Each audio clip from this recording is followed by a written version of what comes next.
Well, I'm Lyle Cadell. I'm the media manager here at the Bullet Hole. Welcome back to the Bullet Hole podcast. And we are having fun with a new thing. We've never done this before. We got some new digs behind us, by the way. You probably have not seen our new signage, and you're going to be seeing this in future podcasts to come. But today, always brought to you by Custom Built Guns here at the Bullet Hole. And that is whether you're at home, in the field, or at the range, it's custom built for life. And you can buy those custom built firearms here at the Bullet Hole. But you can also buy CZ firearms here at the Bullet Hole, that is. And none other than Zach Hein, who works for CZ just across town, if I should say so, anyhow, north side over in Kansas City K, um, is with us today from CZ. Zach, great to have you. And tell us a little bit of how you came. You're a Kansas boy, man. You came to be with CZ, man. Absolutely. Yeah. No, thanks for having me. Yeah, I've been with C's USA for 8 years, a little over 8 years, the marketing communications manager. So just started out in the marketing department and worked my way up. Grew up out in Western Kansas, chasing birds and deer, and did a lot of 4-H shooting sports, and really just kind of never really thought I'd be working in the gun industry, and found a great job, and I've been loving it. So Awesome. so yeah, it's been excellent. Man, that's cool. So explain to us exactly CZ USA, there is out of KCK. Yep. It's out of Kansas City, Kansas, that is. We're located, Bullet Hole, of course, located in Overland Park, southern part of Kansas City. But how did this all come about, and a little bit of history about CZ, and then how CZ USA came to be? Sure. So CZ is Česká zbrojovka. It's a lot easier to say CZ. Basically means the Czech Armory. So way back in the day, in the early 1900s, right after World War One, the Czechoslovakia, the government there decided they needed to have their own armory. So they set up Česká zbrojovka Brno. So they set up the first armory there in Brno, Czech Republic. And over the years, they added more armories. They added one at Strakonica. They added one at Uherský Brod, that's actually the one we're kind of the offshoot of. So in 1998, we set up our headquarters here in Kansas City, and have been doing everything out of here ever since. We were, until last year, we're now sister companies with the CZUB over in the Czech Republic, but we were the daughter company. We were set up here as the exclusive importer. So early on, you would have been able to buy CZs through all sorts of different importers. So there were a ton of them that came through. They'd come through just a gob of different importers. They'd find them on a market and they'd buy them and import them. Ever since 97, 98, we've been the entity that's been doing the importation. So yeah, all that stuff comes through us nowadays. We've basically expanded as CZ. So as CZ over here, as CZ USA, we own Dan Wesson up in New York, making fine 1911s. Yes. We also have our line of shotguns, which is huge. Yeah. So yeah, we're gonna talk a little bit about those too, I hope. Good. Got some of them in the background we want to talk about. A couple. Yeah. And it's really quite curious. I mean, I don't think people realize the whole history behind it. I mean, CZ is, the 75. You have a 75 there with you, I believe. I do. Yeah. That is an iconic weapon. Yeah, one of the first Wonder Nines. So back in the day when semi-autos weren't as big, you had in the 1911, you had a number of designs, but they hadn't just absolutely taken off like they did after you started having Wonder Nines. So these were chambered in 9mm, double stack. So they had a lot more capacity than like a 1911, and basically became an easy to shoot, high capacity 9mm semi-auto. So this is one of the first Wonder Nines, and it's one of the last that's still in production. I think the high power isn't even in production anymore. So it's kind of a unique design. They kind of went against the river, against the current on how you're putting the slide on there. So this is a slide in frame design, a lot different than most semi-auto pistols, and it actually makes that height of the slide much shorter. It's a little less grip, a little less stuff to grab a hold of, but it changes the way the dynamics of the pistol are. So you got a lot less mass above the center line of the bore, a fairly low bore axis on the gun in general, but a double action, single action, hammer fired gun. all steel, just a really classic design. So, and that's kind of Truly been is. the theme. How many models are there of the 75? I don't, I would hazard a guess probably upwards of 20 some. Yeah. So it's kind of been the I mean, theme, and it's then we just do variations on it. So yeah, just yep. incredible. And then you guys got into the striker fire game. I want to get back to the DASA stuff too, the PO7, PO9. But you Yep. got into the striker fire game. What? Has it been 5 years ago? Oh, I would say 4 years ago. That's what I was saying 4 or 5 years ago with the Time flies. P10C. Yeah. Yeah, With the P10C. we've actually it wasn't our first striker fired. We've had Was it some other not? striker fired in the past, but this is definitely our big commercial success. We were for a long time we kind of just sat back and didn't have anything in the striker fired genre. And with the P10, we basically had enough time to look and see what people did well, what they didn't do well, and take all the things that make CZ guns special and build it into a striker fire gun. So the P10 is absolutely that. Really good ergonomics, great trigger, low bore axis, and the recoil impulse is very nice. Yeah. So. And then to step back just a little bit into the space of the PO7, PO9. Yeah. Those are duty size. Let's see, the PO9 is duty size. The PO9 is a full size. So it's a 19+1 9mm. The PO7 is a compact, which is typically what you have as a duty firearm. And you have one so there. I've got a PO7 here. This is There one you of my go. personal carry guns. Oh, man. Yeah. So yeah. basically it's kind of a variation on that 75. So it's DASA, but it's a polymer framed, and it's actually uses our Omega trigger system. So it kind of it's a lot less complicated to take it apart and reassemble it. For an armor level stuff, it's way easier. It doesn't have a sear cage where everything's kind of assembled and you need a slave pin. So all the stuff that can be intimidating about a classic design like the 75, which you kind of have to know what you're doing to disassemble it and do parts changes and stuff. On the Omegas, it's really, really easy because they're all interchangeable parts. They're interlocking. So they kind of interlock around a center pivot. So it makes it pretty easy. Now, can you explain to folks, there's a lot of new gun owners out there, and they may be looking for just this type of a firearm, and they don't. We're using the terms DASA, just like, yeah. Yep. What does that mean to folks out there? So DASA. Confirm that it's clear. Basically, a DASA gun is when you're carrying it in the holster, it is in double action mode. So this hammer is at a half cock. It's basically in double action mode. You have to start pulling on the trigger, and that pulling on the trigger cocks that hammer. So it's doing two actions when you pull the trigger. It first cocks it, and then it breaks it. So that it has two functions. After that first shot, the gun cycles, and your hammer is actually at the single action mode. So when you let off the trigger, it resets. Then you have a much, much lighter second pull. So a DASA gun, it has an inherent safety because of that first pull, because it takes quite a bit of effort to do that first pull. It's kind of like a revolver where you have a hard first pull. After that, they're very, very, very easy. I mean, it's got a very nice single action. It does. The difference is between a double action, single action gun like this and a striker fire gun is, on a striker fire gun, the trigger pull is always the same. If that trigger pull is heavy, it's always heavy. If it's really light and nice, it's always really nice, light and nice. The problem with that is it can snag on a shirt going into a holster. You have to be very aware, because the gun might have a few safeties, it might have some inherent safeties, but you have to be very aware.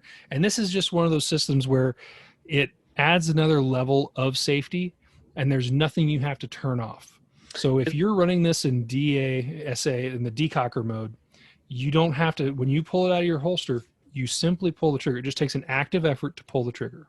So explain to folks what that black thing is on the side. That black thing.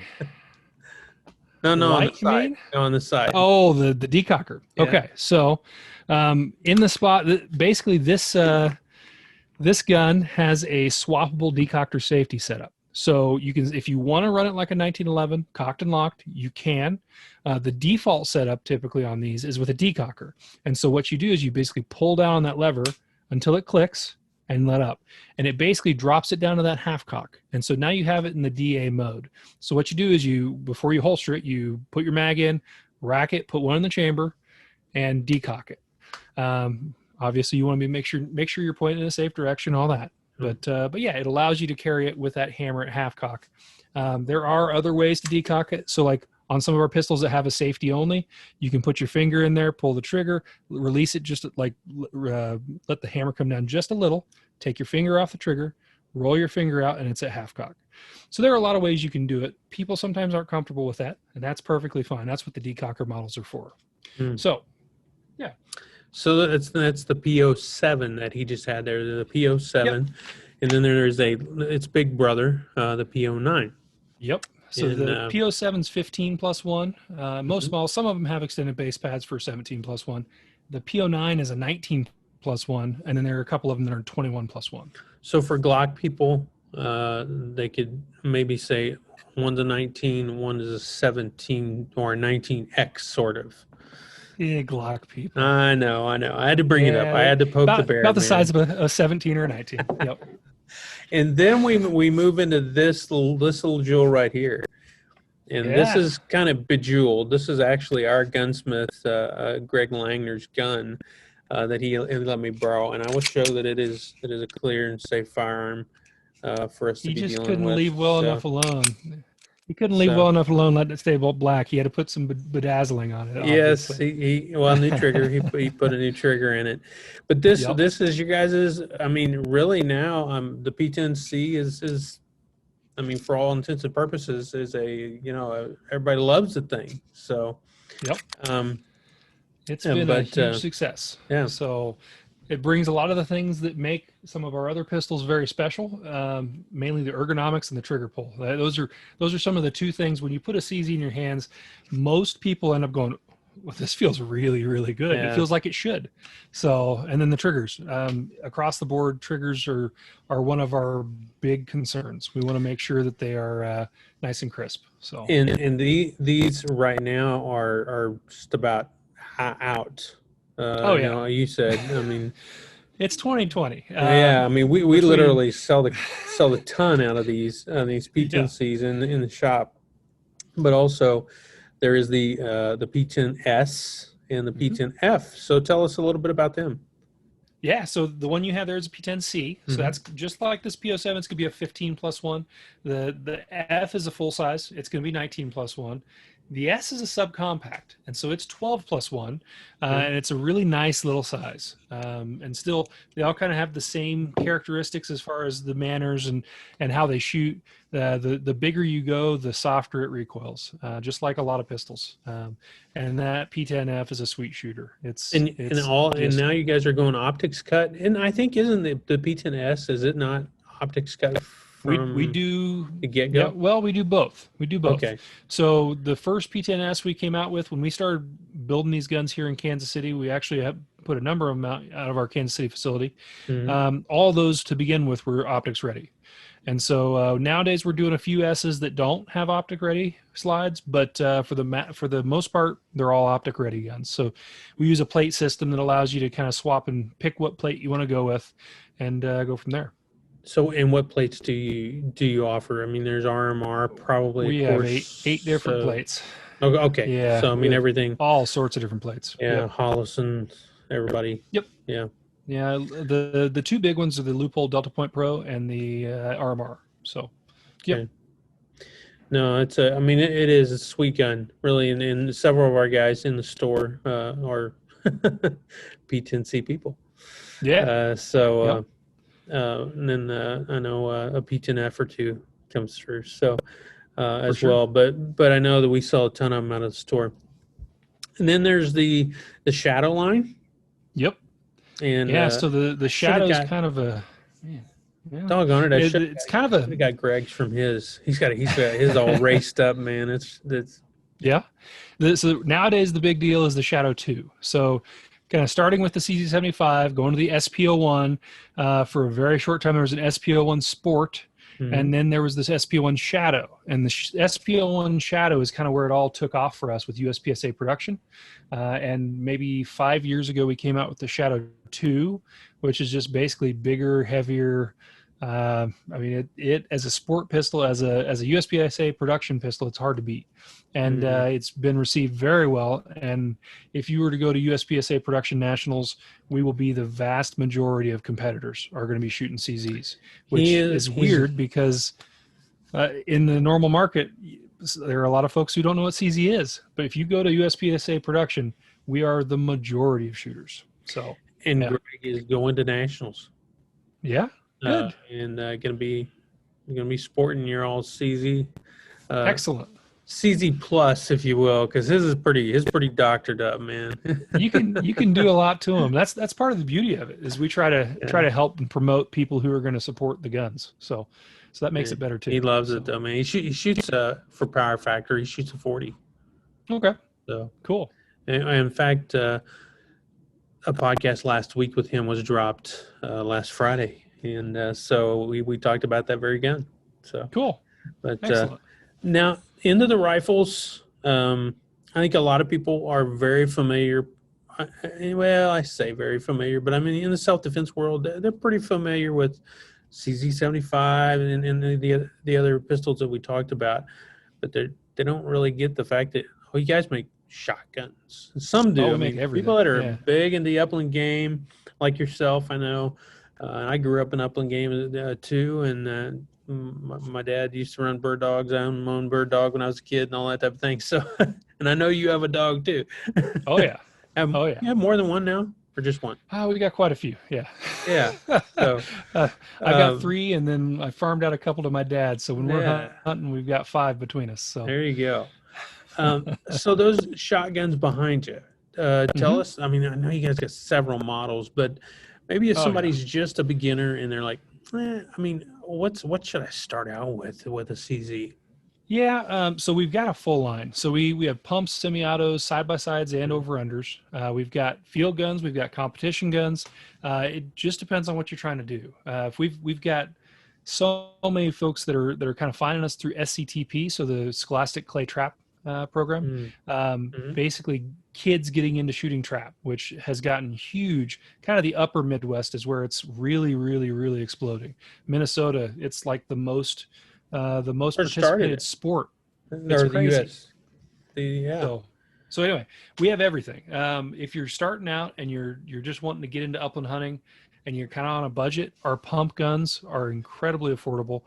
We do some ones that have very nice wood and just gorgeous guns at a heck of a price. For me, when I started CZ, I bought a pair, one for me and one for my dad, of these Upland Ultralights. So this is my first over under. So we do them in 20 and 12. And the 12 gauge is under 6 pounds. I mean, right at 6 pounds most of the time. And we do a 26-inch barrel on these. We do a little bit more special version that has Cerakote and sling studs. And we also have magnetic extractors. So when you're working with a dog, the shells don't fall out of the gun. Right. But this was my entry into break open guns. This was my first over under. And honestly, I could not have picked a better gun. Super lightweight. I've hunted with it, I don't even know, 4 different countries. It's amazing. So I love this gun. The only problem is I'm not a 12 gauge guy anymore. Are you not? I'm not. So I haven't even. I shot one bird. I shot one bird with this. No, I shot 2 birds with this last year.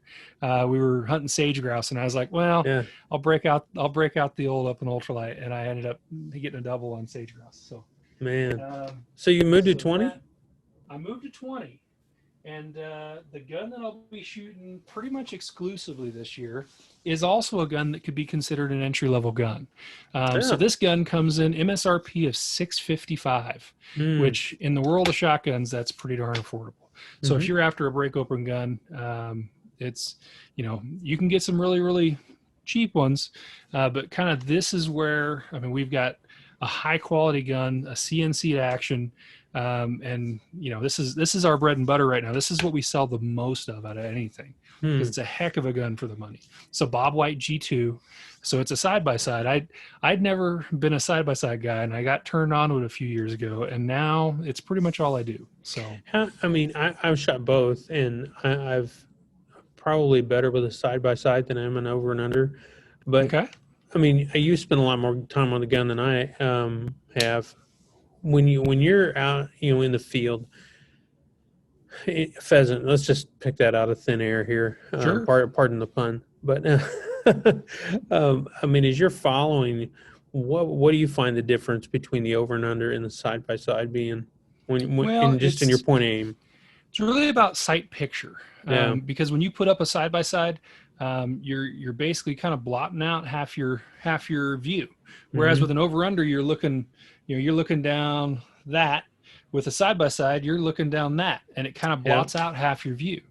But it's one of those things where when you get a little better with instinctive instinctive shooting, not point shooting, but instinctive shooting, you're actually inserting that gun where you're out in front of the bird where you insert the gun, and then you're basically meeting to where you're going to kill that bird. And it's one of those things, if you're putting up the gun and then you're hunting around trying to find the bird to shoot it, you're not going to be that successful. So when dove season comes up here in just weeks, we're just weeks away from dove season. You better get on practice. Oh, it'll be great. It's going to be here. I love dove season, man. It's going to be here in no time, and I cannot wait for it. It's the perfect opportunity to knock the dust off that gun that's been sitting in the corner. Believe it or not, I ran a pump for years in an automatic for dove season, and then I this sounds really crazy, man. I run a break action single shot. Yeah, it's amazing how popular they are. And they're super popular. And the reason being is they're affordable. Well, I mean, that's part of it, but it was part sport to me, and part of that sport was, I have one. You got one try, and if anybody's been dove hunting, they know that. I mean, I truly believe dove hunting is one of the. I don't know. It's one of those things where. How do I explain it? Hand-eye coordination. If you can play all kinds of video games. You can play Call of Duty, and you can play all kinds of other stuff, PUBG or whatever. But there is just something about going dove hunting, and of course there's other little birds generally around, and I don't even know what I don't think they're called, but that look almost like a dove. And we'll get on a dove field, and I mean, you got to be with it. And it takes concentration and focus. It really does. And I got with a single, I have a pump and I have autos and all that type of thing. But just to take that single action, or not a single action, excuse me, but a single shot break open out there is it's just a good time of sport. You know what I'm saying? Absolutely. And even it makes you slow down, because you don't have any other shots. So when you're seeing that bird come in as a dove, you're seeing it come in, and you're kind of getting yourself in the mode, and you have one crack at it, and that's a lot different than a semi-auto. If you got 3 rounds on a semi-auto, you're as a kid especially, you're just throwing it up and letting loose. And I did that, man, with a 16 gauge that I got handed down to me. Still have that gun. Shot my first pheasant with that gun. And I used to, and I still run it sometimes during dove season when I get the bug. And I take that 16 gauge out, and it's a semi, and you let a lot of rounds fly. Well, speaking of dove season, and speaking of kids unloading a ton of rounds at doves, I should say.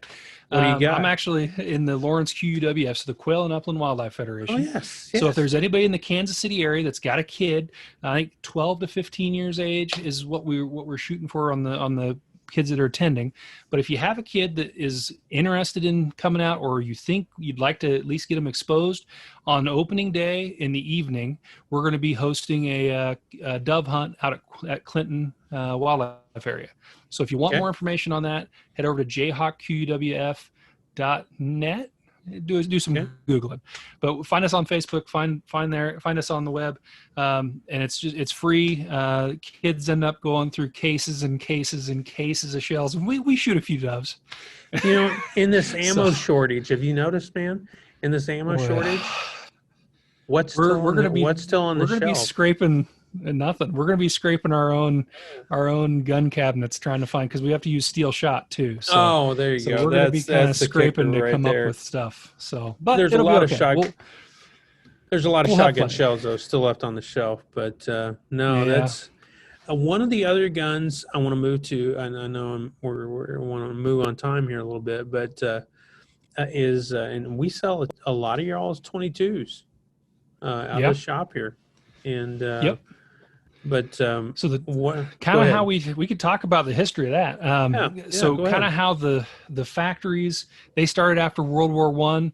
The 22s really started right at the end of World War Two. So Bernot 22s. So people who've been shooting rim fires and shooting CZs for a long time, they're going to know about the Bernot 1, 2, 3, 4, 5. They were these Bernot models, and they were all kind of a little bit different, different triggers, different barrels. But these Bernot guns were built as a military training rifle and 22 long rifle. And basically after World War II, they kicked it off with the Bernot number 1, and they kind of evolved it. They had different triggers. And when we started up here in the United States, we had essentially the evolution of the Bernot number 2, which in modern terms, we called it the 452. So that was the CZ 452. And if I was a little more prepared, I have one, but I'd have to dig around and find it. But it's basically just a classically styled rimfire 22 that has a screwed in barrel, and blued steel and walnut, which is, just a classic combo for a rifle. 2011, we evolved that into the 455. So the big deal with that was, if you bought a kid a 452 Scout, which is a little young, a young version of the Scout, the short length of pull and short barrel. If you bought them a 452 Scout and they loved it, and they grow up to be a regular size adult, that stock is tiny. And to get an adult stock put on it, you had to do quite a bit of woodwork. You had to fill a hole and make a hole and use some different bottom metal. It's just kind of a production. So with the 455, we made it so all the stocks are modular. We made it so that the gun itself is modular, and it has a interchangeable barrel. And so I've got an action here. This is we'll get to the particular gun in a second, but you can see it has set screws on the bottom. And those set screws allow you to swap barrels in and out. So if you wanted to start with a 22 long rifle, you could in 2 minutes have the stock off, have these set screws loosened, pull the barrel out, put in another barrel. You could put a 17 HMR, a 22 mag. You could start with that youth model that's got a real short barrel with sights. And when that kid gets older and wants to shoot prairie dogs, you could buy him a 17 HMR varmint barrel. So you put a heavy barrel on it and then put a varmint style stock on it, and they have a completely different gun, but they're still using that same gun they've always had. Now, what's the key to keeping those set screws? I mean, really set. Without using Loctite. Torquing them down. You don't need to Loctite them, but just having a consistent torque setting. And honestly, there's if you go on Ripfire Central, they're going to know the sweet spots. They're going to say, well, if you have a wood stock, you want to torque it to 23 inch-pounds or whatever it is. We have some just general specs we put out there, but really, if you want to dive a little deeper, Rimfire Central is an incredible place to really. That's a neat. Show that to the camera again, if you could. Yeah. So those are the set screws that are in there, and they basically go back at a 45-degree angle, and they pin that barrel in there. And so that barrel seats into the action, and then the head spacing is done between the back face of the barrel and the front face of that bolt. And that bolt is recessed, so your case is recessed into that bolt. So your head space is always set, because it's where that bolt and where the back of the barrel meet up. So yeah, it's a wonderful That is really system. Cool, man. And So that 455 did really well for us. It had a trigger that was adjustable for poundage. And then 2 years ago, we came out with the 457. So this is the new version of the 455. And everything's different. So it uses the same barrel system, but we chopped almost an inch out of the action. So basically, right about here, it's as if you cut the action in half, took out an inch, and spliced it back together. We Hmm. also slab sided it and took a bunch of weight out of it. But the big deal is CZs, ever since the 40s, have always had a wing safety on the back of the bolt. Mm-hmm. So Mm-hmm. you would load the gun and then put the Click. safety on, Yep. and that would lock up the bolt. And as far as like youth shooting and hunter ed, instructors, because it's not an American style safety, they kind of were, not as enthused about it. Well, with the 457, we finally have a safety here that is Oh, nice. always accessible. So it's a push to fire safety, Yes. like a lot of Yes. American safeties, and you can put that safety on. So it's on, and you can still run the bolt, which allows you, when you take that off, you fire the gun, you can put the safety on. Well, you got to crack the bolt, put the safety on, run the bolt. And like when I was in 4-H shooting sports, they would always ask us to have safeties on and actions open. So you can actually have the safety on and the action open. On the old ones, the safety only goes on when the bolt's closed and the firing pin's pulled back. Gotcha. So it's just another level of safety and just another thing that makes it better. It also has a fully adjustable trigger, which a lot of these are getting used in NRL 22 and some of the competitions that are going on.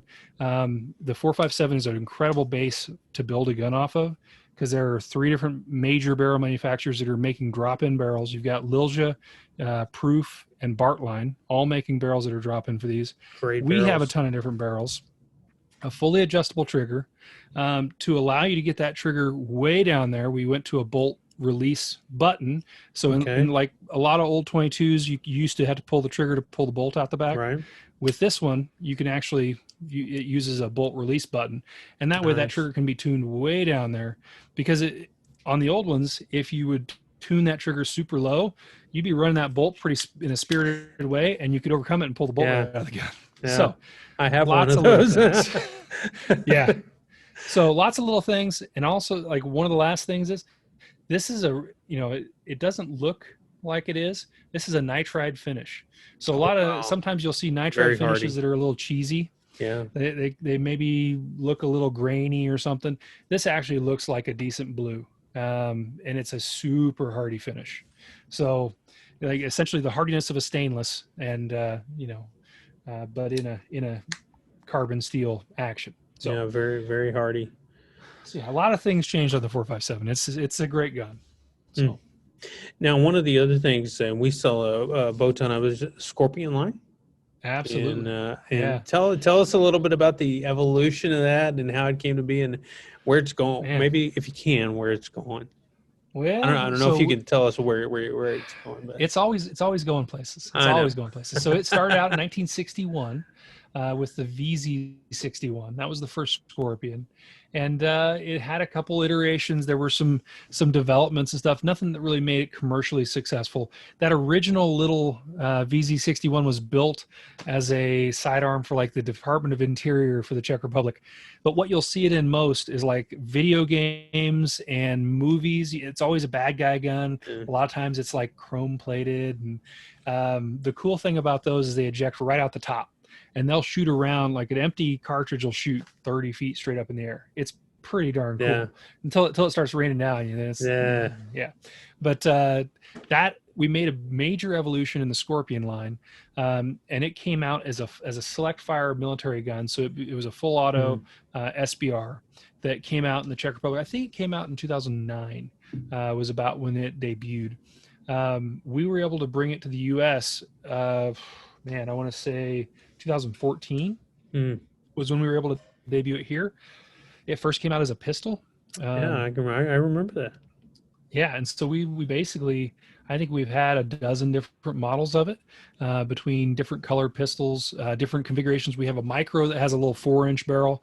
The standard version is a 7.7, and we also do a carbine now, which is a rifle that has a 16.5-inch barrel. So kind of its claim to fame, it's so simple. Yeah. It's so simple. Yeah. So, it's great gun. Exceptional gun.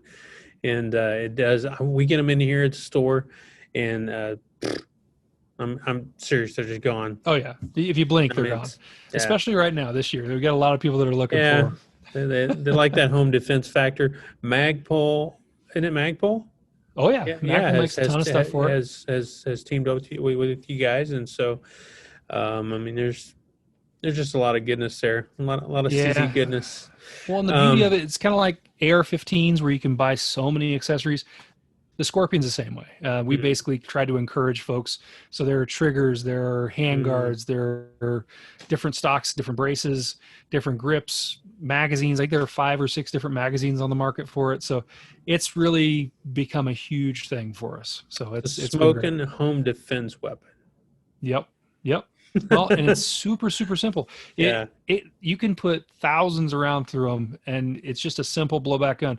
We have guns that don't get cleaned for a very long time, and everything's so robust on them. Its claim to fame when it came out as a select fire as the machine gun was that it was the fastest disassembly of any I think it really, was that's pistol caliber interesting. gun because it takes Yeah, seconds. You yeah, pop a pin, pull the grip right. module off, you reach in, depress the bolt, and it comes right out.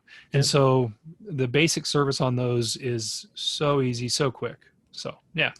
So now let's move into your rifle line. I know you got some behind you there, Yep. and I follow you, Zach. And by the way, Zach and I have been friends for I don't know, maybe 5 years, 4 or 5 Yeah, years four now. years. Yeah. Yeah, Yep. somewhere in there.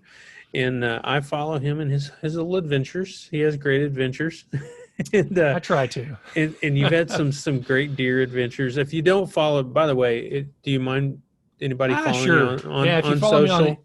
Instagram is probably the Yeah, place to follow me. that's where I It's was going to send folks. yeah, at Z_Hein. Yeah, So right now you'll truly. be seeing all sorts of puppy pictures. That's Yeah. what's really got my attention But right now. you do a lot of overlanding and all that type of thing, and so if you're into that, and follow Zach. I mean, it's really cool. I find it fascinating. So to I see try to have fun with it. some of the It's pics yeah, and got videos to do it now. and just it's almost like sometimes I know some of the things that you've done deer hunting last year, if I remember right. It's like it's the Bob Ross of the hunting world, man.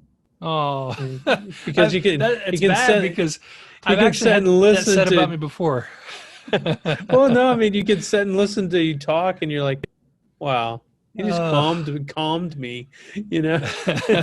so well, follow Zach on IG. Anyhow, that's a personal little thing there. it's it kind Follow of him on hits the me ground. right. It kind of Yeah. hits me hard because back in the day, I did a few YouTube videos, and I think I did one where I shot a safe with an elephant gun, and it was a 9.3, and blew open a safe and saw what was in it.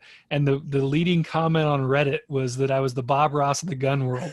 So that kind of that was like 10 years ago. So Yeah.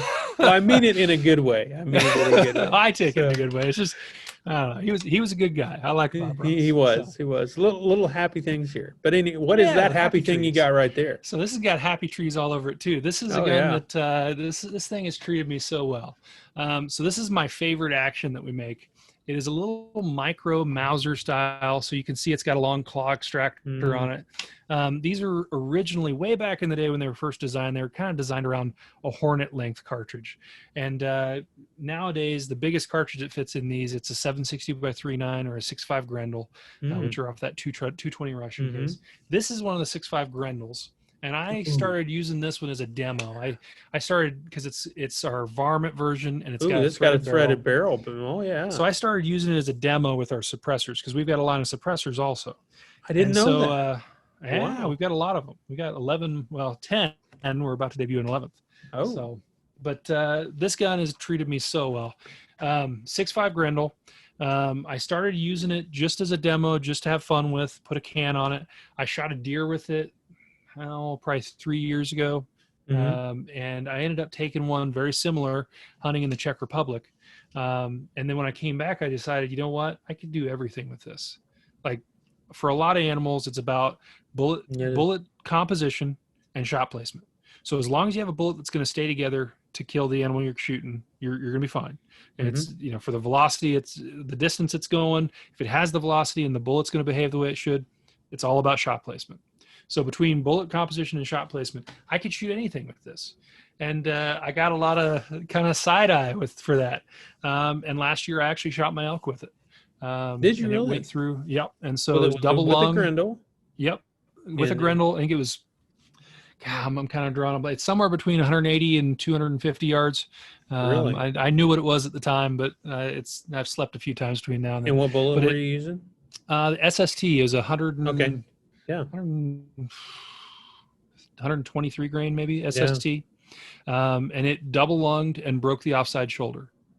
Wow. And we were in Idaho in the Frank Church Wilderness, and the rule there is if it's still twitching, you keep shooting it. So I put a couple more in it because the moment they go over a ridge, I mean, they could go. I mean, if they even fall down the backside, it's going to be a long pack out. So, but yeah, when we got up to it, it went double lung, probably caught the very top of the heart. I put another couple right in there in the heart, but it probably caught the top of the heart and then broke the offside shoulder, because when I shot him, he spun and that offside leg started doing this. I was like, good hit.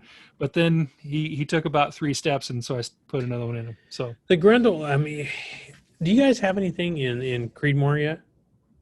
Yeah. Oh yeah, we've got our 5.57, which is a standard length action. We do a standard length and a longer action for like 30-06. I've got a 308 version here, but this action would take a Creedmoor also. So this is a 5.57. Oh, that's so it's a push feed gun, and this one's got a 10-round mag. But yeah, proprietary mag gun is what I'm gathering. Proprietary mag, but a really smooth push feed. CNC, like the actions are CNC'd from billet. They're really slick guns, so that's a cool. And this one, I think I'm gonna end up rebarreling it over to Creedmoor, maybe 6 Creedmoor. I'm not sure. So, in comparison, this is kind of a gun guy thing, but in comparison, would you choose the 6.5 Grendel over the 6.5 Creedmoor for a hunting round? Depends on what you're doing. I'm for big game. Let's go big game. Well, yeah, but also, are you sitting in a tree stand? Or are you in Western Kansas? Or are you in Eastern Kansas? I mean, it makes a big difference. For if you're sitting in a tree stand and your biggest shot is 150 yards, 100 yards, whatever, any of them are going to do it. They're going to do it fine. You'll get a little extra. You're hedging your bets. The more velocity and the bigger cartridge you go with, but it'll all do it. The one of the factors I had was the backcountry hunting. I kind of wanted a light gun, and I wanted to. I'm kind of a glutton for punishment in some ways. So packing in that heavy barrel, I knew that gun was absolutely accurate. It's a tack driver, and so I knew it was incredibly accurate. And so I basically took on the extra weight of that varmint barrel, but then the ammo is super light. I mean, the gun itself is very small. The action is small. The gun is light. So I did kind of, I wasn't doing myself any favors with the varmint barrel, but the overall gun and ammo and scope and all that I chose for that hunt were light enough. So awesome. So really, the guns are going to both kill a deer. 6.5 Creedmoor is going to kill it a little bit more dead. I mean, you could make a little bit less of a shot on it and still have some pretty good impact on the animal. So I mean, it comes down to what you're confident in as far as your skills. So, any of the other guns that you want to kind of put out in front of us, man? Yeah, most of the stuff I have. So the bad thing about working at CZ is I'll buy a gun and I'll love it and I'll use it for years, and then 4 years, 5 years later, it's like, well, we're going to go to this next generation. So like, I've got one of my favorite guns ever here. And this is built on a favorite for a lot of people. So this is a 550. This is the old, it's a claw extractor Mauser style gun. This is the ultimate hunting rifle, which is a 300 Win Mag with a semi-heavy barrel. Again, I'm kind of a glutton for punishment on the heavy barrels. Buddy. Yeah, I like the accuracy. So, and I have shot a lot of that will make them dead. Yeah. Well, and you don't have to worry about. I mean, it hedges your bets even more. So this thing has treated me very well. I took this thing to Africa and shot everything under the sun with it. So, wow, man, that is it's amazing. And CZ, that's not the full line, of course. If you want to check out what CZ's full line is, to just go to just cz-usa.com. Yep. cz-usa.com, and check it out. I'm sure you guys got a downloadable catalog by now and all that type of thing. So, Absolutely. Yep. but and if you have any questions too about y'all's line, I'm sure folks can just call in. Yeah, you could call us 1-800-955-4486. Shoot us an email at info@cz-usa.com. Hit us up on social media at CZUSA Firearms. We're everywhere. So now, one of the things I'm sure there were two things that I want to address. Just kind of wrapping up. One of them is being able to get something fixed. Hey, something broke here, y'all. I need to get it fixed. And then the other thing is the importation thing, and is stuff still going to come? I mean, in the day in which we live. Yep. So as far as all of our technical support and all that stuff, everything's handled out of Kansas City.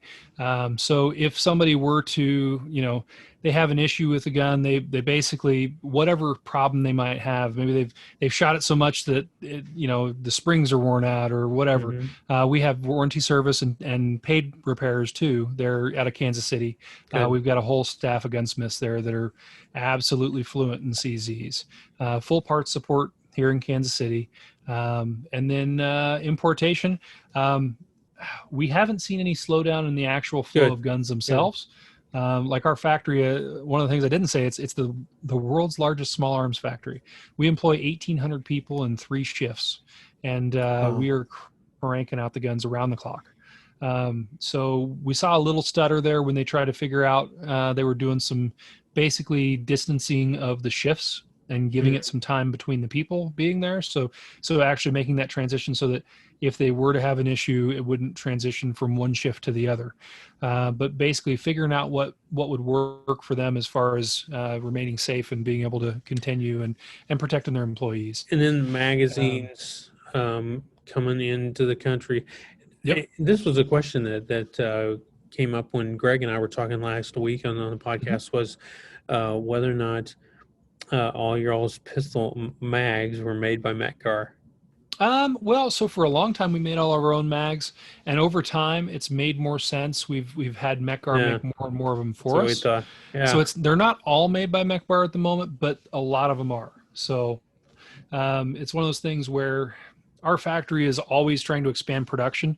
And so if we can look at things where we can make ourselves more efficient, and then maybe if we're not having to make magazines there, we could then put in more CNC turning stations and milling stations and be able to crank out more guns and not have to be worried about making mags. So it's a constant struggle because we're in a fixed footprint.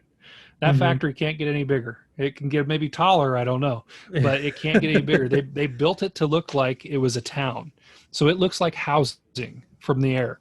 That way the Germans couldn't bomb them. I remember seeing that. Yes. Yep. So they're in a fixed footprint and they got a town all around them, and they're not going to get any bigger. So we got to find ways to be more efficient. So that is just cool. I mean, there's so much, and we could be going on here for a long time. And I know you got to get back to things just like I do. But anything else that the suppressor thing, that surprised me. I did not know about that. Yeah. I should have. 2 years ago now, we essentially kicked off with our own suppressor line. We have an incredibly nice little rimfire suppressor. I wish I had a few of them here. I kind of, they're all locked up in my safe at work. But we have a rimfire suppressor, which is incredibly efficient. It's one of the lightest weight rimfire suppressors on the market, and it's still one of the most effective rimfires on the market. Those are made here in the States? Yep. Or are they made here in Kansas? Yep. Okay. So, so yeah. Didn't know. And then we do... Great news. We do that. We do some integrals. So like this 4.57 that has this swappable barrel. We make 3 different barrels that go into this, actually 4 different barrels that go into this in 22 or 17 HMR, 16.9 inch or 20.9 inch that have a built-in suppressor in them. So you still have to go through the paperwork just like the normal suppressor, but you can take a rifle, put that integral 16.9 inch barrel on it, and you have a super short suppressed rimfire. And they're very quiet. And then we have you want to talk about specific some fun right there. Oh my gosh. Well, I love taking it to Idaho because when you're up there hunting elk, I can stick one of those in my pack because it ends up making that barrel pretty light because you have Mhm. a lot of airspace in it. And then when we're walking along and we see grouse, I can shoot those grouse with subsonic 22s, Yeah. and it's no louder than a twig getting stepped on. Yeah. So they're cool. They're very cool. That is cool We also stuff. have scorpion specific suppressors that are meant to go back over the barrel. They use a reflex. So when Seen the that, can I only sticks guess. that Yeah. far off, but you have that much can. I mean, it's cool. And then we have a full line of rifle suppressors. So we do a 223, a 762, and a 338 that they're about yay long. They're 8.6 ounces in their standard configuration, and they're hearing safe with, I mean, everything you'll shoot through it pretty much.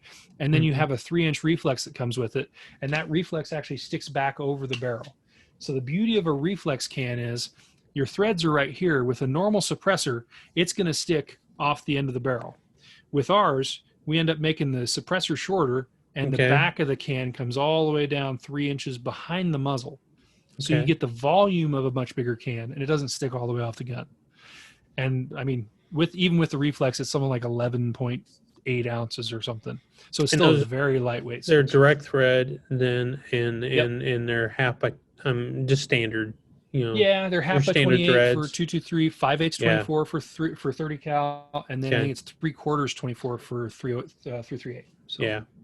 yeah, Awesome, man. It's so good to know. Made here in Kansas. So, yep. um, and I don't. You guys are kind of closed, of course, because of COVID and all that business to folks coming in. But Well, we're uh, pretty tight anyway because yeah, it's just one of those things where proprietary stuff. security, Yeah. yeah, we have to have a closed facility, so we don't. It's not like we have a showroom, Yeah. so we can't give people tours or anything. But But we yeah, do have a showroom. I know you can come down to Bullet Hole That's and check right. out what they have because you guys typically have a very good selection of our Yeah, guns, which is awesome. So we do. We need to yeah, get some of your hushers there. Uh, we absolutely. are class 7, so I don't know. Oh, it'd I'll be have to talk wonderful. to We'd love to get some um, in there for you guys to sell. Yeah. in class 3. So no, I'll have to talk to Jim about that. He's actually in the other room just next to us. So, uh, but Yep. anyhow, um, no. If you guys want to, again, I haven't put in a little bit here for custom built, but I want to remind you that today's broadcast is always brought to you by Custom Built Firearms, maybe by CZ one day. We don't know. Hint, Well, hint. maybe you guys could do a Yeah, custom, like you build them a 4.57 with an integrally suppressed barrel, you yeah. know? Never know. Yeah. But Custom Built Firearms manufacturing here at the Bullet Hole, and I always want to mention us and our own in-house brand who makes these things possible for us. But with CZ, check them out, cz-usa.com, and then at info at cz-usa.com to maybe shoot them an email. And follow Zach on if you need a good Bob Ross moment. uh, it'll No, be forever. It'll be on my gravestone, apparently. it's all good, man. I mean, seriously, uh, you do tell some good stuff, some good stories. well, He has a great photography. I know you're kind of an amateur, or maybe more than that. I do a You're a lot of our professional. photography, so. Yeah, I mean, you're like me. I do. I've had my own business for 10 years, and then now I do it this too. So in the media game, but we just enjoy it. I like going out and doing stuff, even when I'm Yeah. not doing work.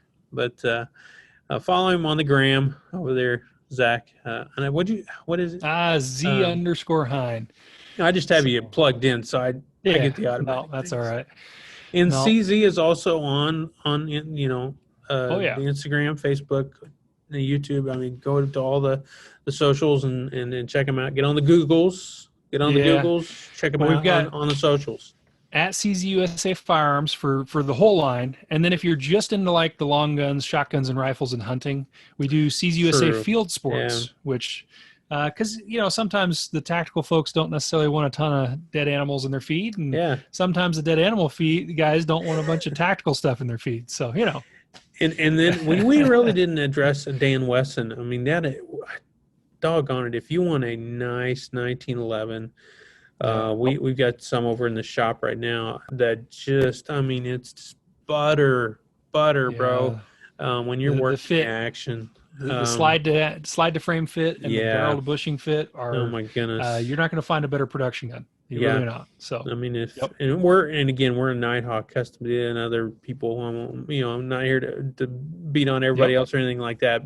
But just as a production gun, I mean, it just is. Yep. So if you want to check out their 1911s, you want to check out any of this stuff, come on down to the Bullet Hole. We do have a showroom. You can come in and you can touch and feel and run the action and everything like that. So, but Zach, it's been great having you with us today.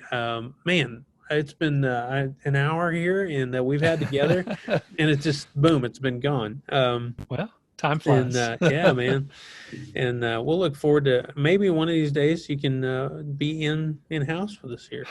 Man, And, one of these years, right? One of these yeah. years, we'll be able to do what we want. I know. So, and it won't be Yeesh. 2020 anymore. Oh, man. But anyhow, 2021. I got a lot of bird hunting to do between now and 2021, so isn't that the it'll great? be okay. Isn't that the great It's thing? almost here. Yeah, I can social distance from the Yeah, CRP that's field exactly pretty right. darn well. That's exactly right. You stay 6 feet apart, yes, sir. Yeah. I want you 25 feet over there. 'Cause Yeah. we're walking this field, so yeah, it'll be good. That's no, you and I have a kindred spirit in that area, and I did. I grew up. That was my dad didn't take me. In fact, I was trying to remember. I don't think we went once together deer hunting. Everything else was all upland game. Yep. So no, birds upland are where it's bird. at. So I love shooting deer, but once you shoot your deer, it's over. Yeah. Unless you got bow tags. But really, once you shoot your buck, I mean, you're now shooting for meat. And it's good. It's with cool. Pheasants and quail, you wake up every day and you've got 4 pheasants and 8 quail. And That's right. It doesn't matter if you get to them. You don't have to get a limit. You just have fun with your dogs. So. And then if you get your little 22 out and from what is it? From February till June. Is that when our season, our squirrel January season? 1. Oh, I'm thinking of the new night hunting stuff. Oh, that's yeah. Gonna be really man, cool. we're prepping for that, bro. We're prepping for yeah. I can't let anything loose right now. I can't let anything loose right now. That was a cool development. I didn't expect him to go that way. I actually knew that was coming. I had some Yep. people inside KDWPT, but the Kansas Department, for those of you who are looking, we do have people that follow our podcast that are not in the state of Kansas. They're probably like, what are you guys talking about? In the state of Kansas, you cannot legally hunt with a luminary object. You can't have anything that projects light. Yeah, nothing that projects light. Anything that projects light, that means you can't be flashlighting them, and you can't be using night vision and thermals to shoot coyotes. And we have a coyote problem. I mean, literally, when you see coyotes in here in the Kansas City metro area, I'm not lying. Like over here off of 435 and Highway 10, there's a problem going on. Okay, and out where I live out in the rural area, and they're packed up, and not being able to. I mean, we take them during the day too, but night hunting is. I'm really looking forward to those type of things, and when we do have some things coming here to the Bullet Hole in conjunction with that. Good. So I'll just put it that way.